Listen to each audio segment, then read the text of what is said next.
खोलिला HDFC bank नूतन शाखा। नीलगिरी स्थानक UP school निकट में एचडीएफसी बैंक नूतन शाखार शुभोद्घाटन हो जाए। क्लस्टर मुक्त देवव्रत नायक तत्वावधान उद्घाटन दिवस शाखा परिचालक सुब्रत दास सभापतित्व करते। मुख्य अतिथि भाव नीलगिरी उपजिलापाल मंदरधर महालिक फीता काटी आनुष्ठानिक भाव शुभ उद्घाटन करते। सम्मानित अतिथि भाव नीलगिरी एनएससी निर्वाही अधिकारी प्रसन्न कुमार दास जोग देते।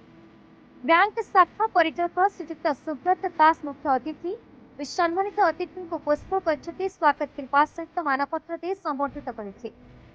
अन्य बैंक पर्सनाल बैंकर्स विश्वजीत पात्र, अर्थराइजर श्यामल मिश्र, टेलर शांतनु उपाध्याय प्रमुख बैंक कर्मचारी उपस्थित थे। प्रथम दिवस नूतन संचय खाता करेन्ट अकाउंट खोलने ग्राहकों भिड़ परिलक्षित होता।